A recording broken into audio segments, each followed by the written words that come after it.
Areas as far south as Sarasota felt the impact from Hurricane Idalia. Yeah, forced some roads to shut down for the day because of flooding in the area. 10 Tampa Bay's Miguel Octavio joins us live from Sarasota this morning with more on the progress that the county is making. Miguel, you saw it all yesterday.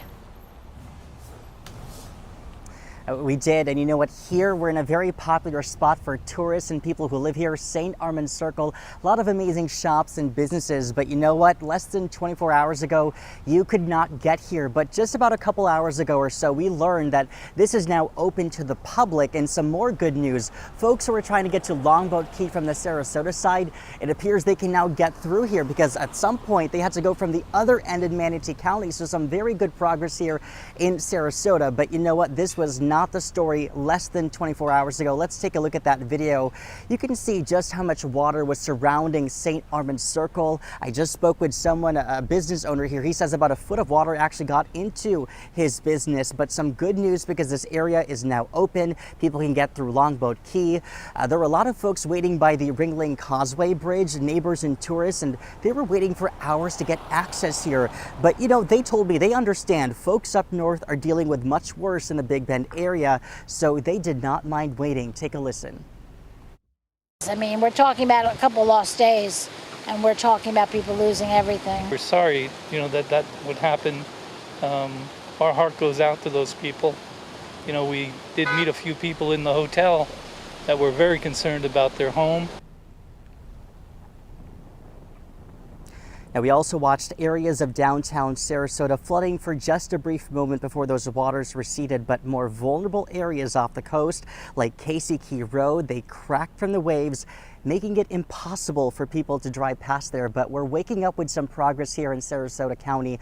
St. Armands Circle now open to the public. I am seeing some tree limbs and debris here, so there's going to be some cleanup and also just puddles of water here as well. I spoke with one business owner and he says he doesn't know if they're going to be open for lunch quite yet because of some of the water that's gone in, but still some good progress made here. So if we're seeing some impact here in Sarasota County, I know there's also a lot more impact further north in the Tampa Bay area. That's where 10 Tampa Bay's Andrea Line is. Andrea, it's been really difficult to watch some of that video, especially the water coming over Bayshore Boulevard. I'm sure you've seen a lot in the last 24 hours.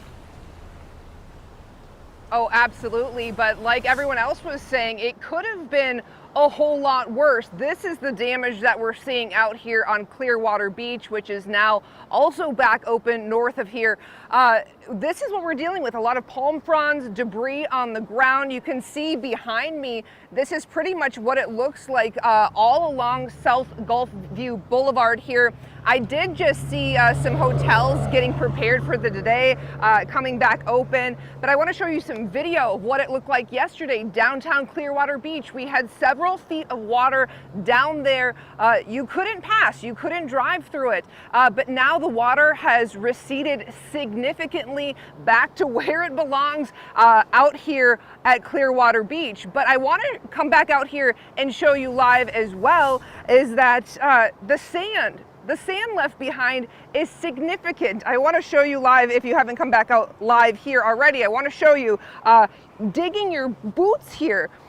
This is usually pavement, but as you dig in, I'm not even touching concrete yet.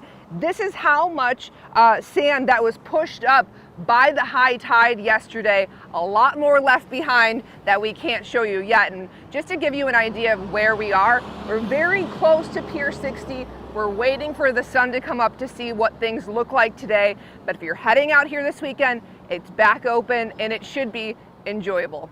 Live from Clearwater Beach, Andrea Lyon, 10 Tampa Bay.